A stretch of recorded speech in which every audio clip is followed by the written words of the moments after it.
जी, ज़रूर। बेसिकली मैं थोड़ा-सा ये पूछना चाहता हूँ कि हमारे ब्रेन में ऐसा क्या होता है जो हमें बिलीवर या नॉन बिलीवर बनाता है?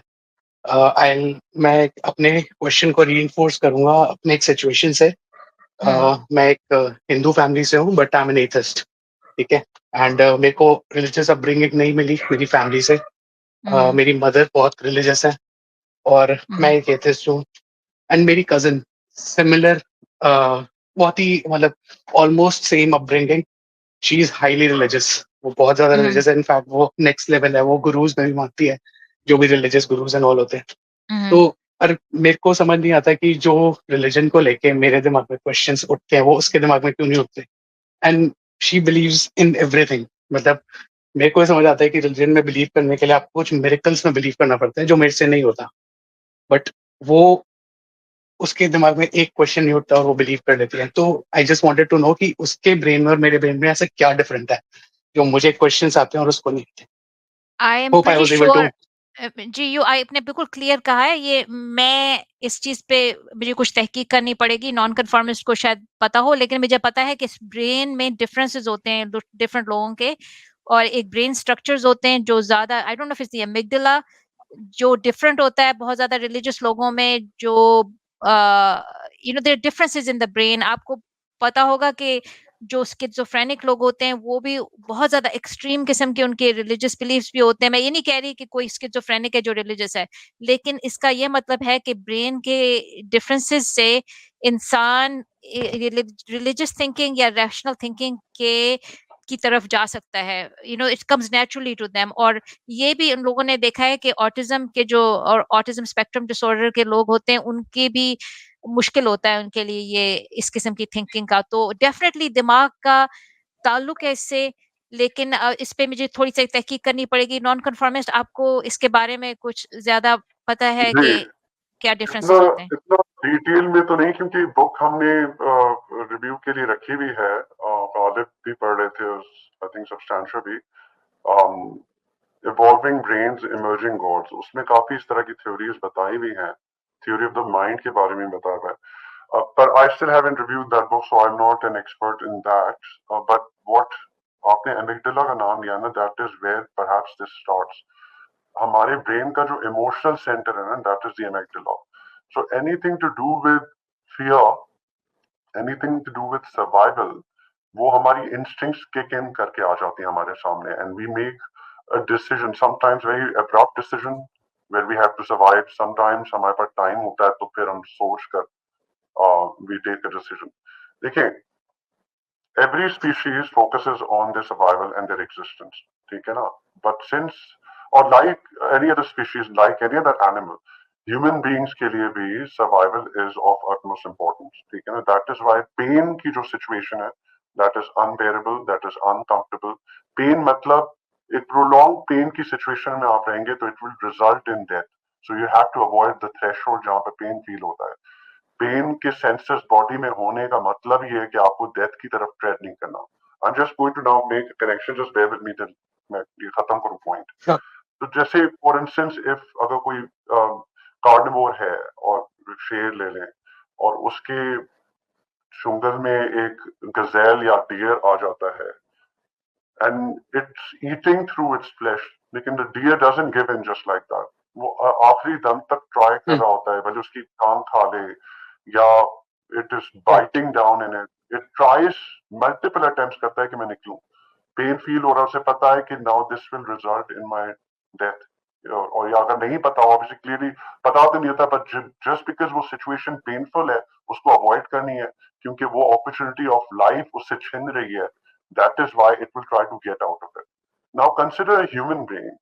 हम लोग over the period of time since uh, I think 4-5 million years ago, जब हमारे previous जो ancestor थे, जो chimps से हम लोग जब deviate किए, Ardipithecus, हमारी rationality वहां से डेवलप होना, एक हमारी जर्नी शुरू हुई। आगे जाके आई थिंक होमो सेपियंस तक एक प्रॉपर फॉर्म में हमारे जो प्री फ्रंटल कॉर्टेक्स आ गया, और फिर लैंग्वेज अराउंड 70,000 ईयर्स अगो के बाद से फ्लरिश होना शुरू हुई।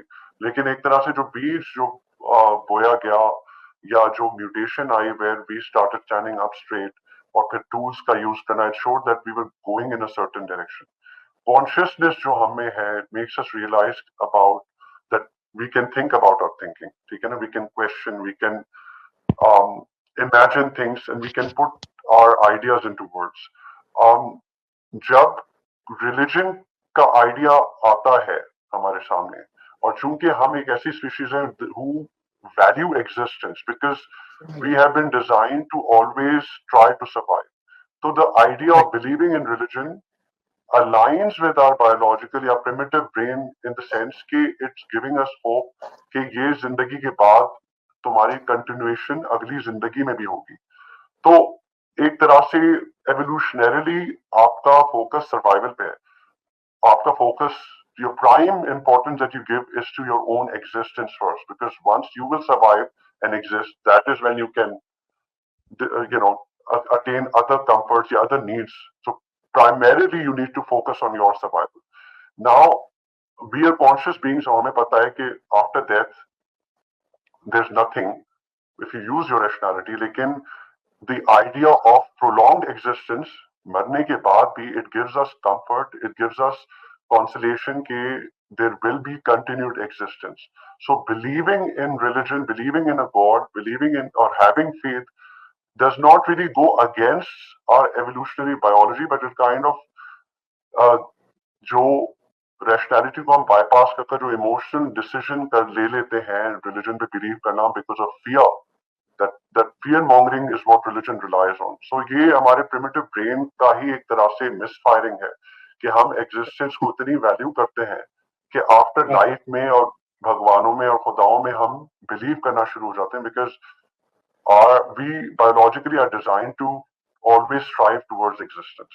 So the idea of going out of existence and nothing being after that terrifies some people. लेकिन आपके जो rational faculties हैं, अगर आप उनको सस्पेंड न करें, उनको अलाउ करें, इनेबल करें to think about what thoughts are coming to you और उसकी क्या रैशनल बेसिस है, then you can kind of argue and एक तरह से रिलीजन से आप निकल आ सकते हैं by reasoning, the power of reasoning. So ये बेसिस जो है मुझे नजर आता है रिलीजन का फियर मॉन्गरिंग पे, because of the fact that हमारा एग्जिस्टेंस एंड सर्वाइवल का जो मैकेनिज्म है which we always try to strive towards, that after life में believe करना, उसको capitalize करना, उस fear mongering को, religion basically gives that false hope. I think एक और बात है रिलीजन की कि मैंने I recently read this कि रिलीजन जो है, you know, हम सर्वाइवल ऑफ द फिटेस्ट या नेचुरल सिलेक्शन की बात करते हैं कि is there survival advantage to people who believe in religion. ये क्वेश्चन पूछा था सम रिसर्चर्स ने, और उन्होंने डिफरेंट मॉडर्न सोसाइटीज को देखा था, तो उनको ऐसा लगा कि जैसे जो अगर आप ऐसी सोसाइटी में रहते हैं जहां तहफ्फुज है, जहां लॉ एंड ऑर्डर है और आपकी नीड्स मेट हो रही हैं, you know like you have enough to live on, आपको डेंजर में नहीं फील होता, आपको अगर फियर में हर वक्त नहीं रह रहे सर्वाइवल के, तो actually look who's here, Substantia Nigra आ गए हैं.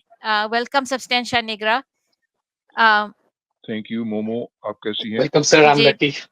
या लाइक अब आपको असली जवाब मिलेगा इस बात का, लेकिन मैं खाली एक फिनिश करूंगी नहीं, कि एक्चुअली नॉन कंफर्मिस्ट सर ने भी बहुत अच्छा एक्सप्लेनेशन दिया. आई मीन रियली जी दोनों ये ट्विन्स हैं, but I really appreciate them being here. लेकिन मैं I ये don't know, कहूंगी substantia would be fine in being called my twin, लेकिन मेरे लिए एक स्टोरी बहुत ऑनरेबल बात है. Maybe fraternal twins.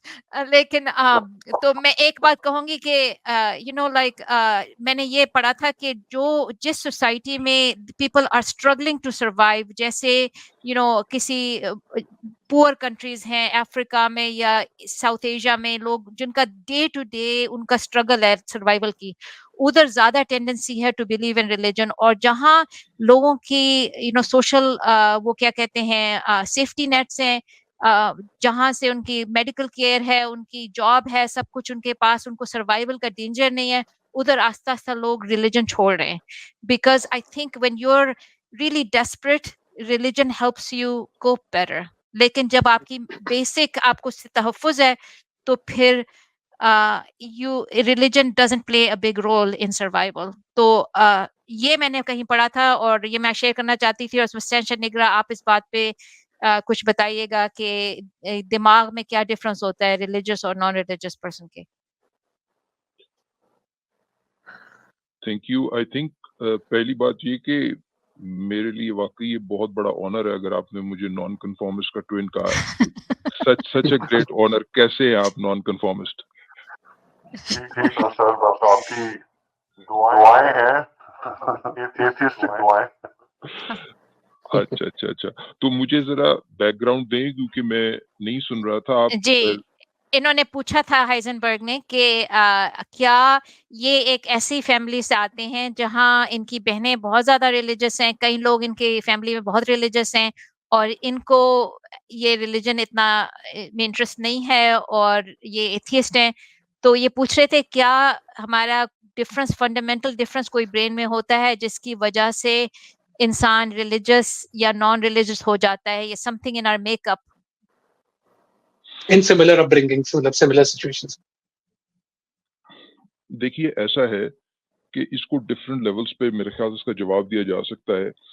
एक एंगल इसको आंसर करने का ये है कि हम सबसे पहले वन ऑफ दी जो टॉप फ्यू कंटेंडर्स हैं best explanation of evolutionary explanation of religion, उनको समझें और फिर देखें कि उनमें क्या वेरिएशन आ सकती है। तो हमेशा मैं इससे पहले भी कर चुका हूँ रेकमेंड, हर किसी को highly recommended, strongly recommended John वादी की किताब द फैंटम गॉड। ठीक है, बहुत ही सुपर बुक है और बहुत ही अच्छा एक्सप्लेन किया हुआ है। मैं उसकी समरी कई दफा पहले बता चुका हूँ। फैंटम गॉड का प्राइमरी थीसिस जो है वो ये है कि किसी सुपरनैचुरल बीइंग में जो यकीन है, जो बिलीफ है किसी अनसीन चीज में, वो एक बाय प्रोडक्ट है, साइड इफेक्ट है, मिसफायरिंग है of the human craving for a care giver. और पेरेंटिंग के अंदर जो पेरेंटल बॉन्ड्स हैं और उससे जो अटैचमेंट मैकेनिज्म्स जो बच्चे के इन्वॉल्व होते हैं अर्ली ऑन, और बच्चे ने सेपरेशन एंजाइटी, उस अटैचमेंट बॉन्ड जब वायलेट होता है तो सेपरेशन एंजाइटी इवॉल्व की हुई है। मसलन वो इतने अच्छे तरीके से एक्सप्लेन करता है जॉन वादी उसमें कि देखें, जब एक बिल्कुल छोटा सा बच्चा, जब माँ उसकी नजरों से ओझल होती है तो वो यानी दीवार के उस पार भी जाती है अगर, तो वो बच्चा रोना शुरू कर देता है। हालांकि माँ मौजूद है वहां पर, हालांकि माँ दूसरे कमरे में मौजूद है, मगर बच्चा रोना शुरू कर देता है। ये जो बच्चे के अंदर रोने का जो रिफ्लेक्स है जब माँ नजरों से ओझल होती है, ये कई चीजों पर यानी इसके पीछे वो जो बायोलॉजिकल सिस्टम है चाइल्ड का, वो इन्फेंट का, वो काफी सारी चीजें प्रीसपोज कर रहा होता है। क्या? एक तो ये कि जब माँ जो है वो नजरों से ओझल हुई है तो वो वल्नरेबल है और एक्सपोज्ड है टू डेंजर। नंबर वन, वो जो बायोलॉजिकल सिस्टम है इन्फेंट का वो ये परसीव कर रहा है।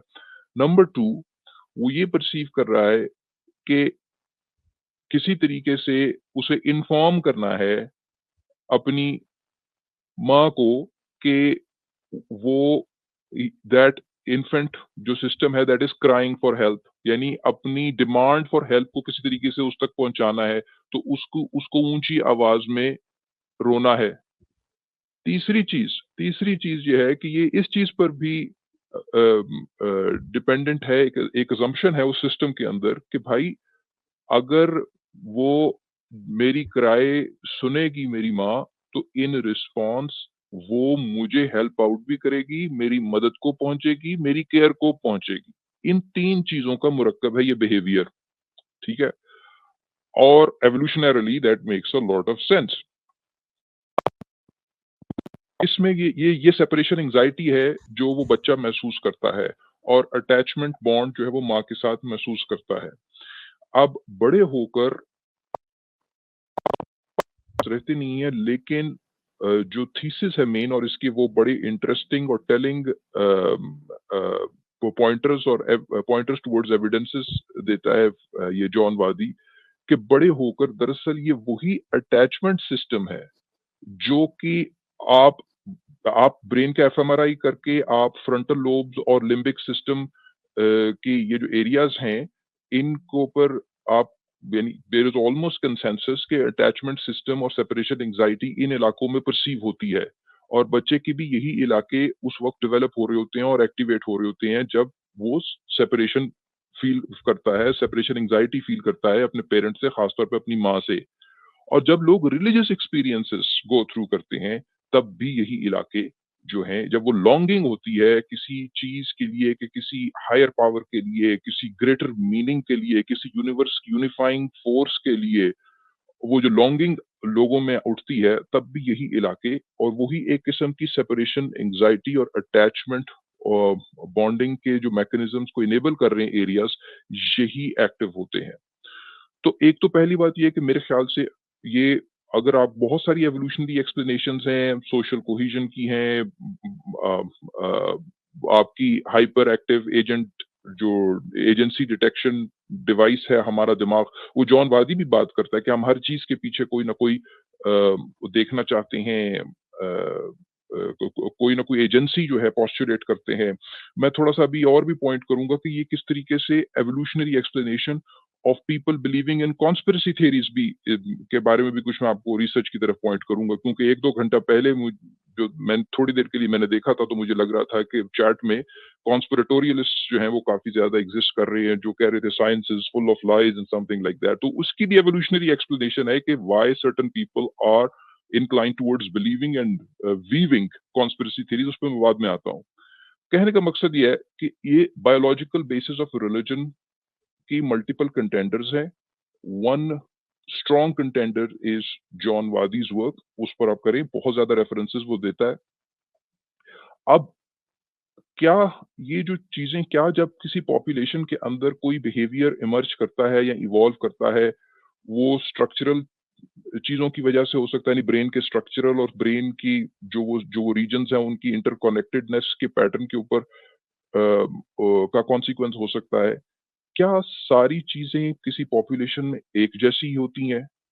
तो हमें तो यही पता है कि भी पॉपुलेशन में तो वेरिएशन होती है, पॉपुलेशन में छोटी छोटी वेरिएशंस होती हैं। हाँ, बाय एंड लार्ज ह्यूमंस बड़े सिमिलर हैं, मगर हर चीज में वेरिएशन मौजूद है, और अल्टीमेटली इसमें आपकी डिफरेंट रीजन्स की डेवलपमेंट वो जेनेटिकली डिटरमिन्ड है, और एनवायरमेंटल इन्फ्लुएंस है, एपिजेनेटिक्स का कॉन्सिक्वेंसेस हैं।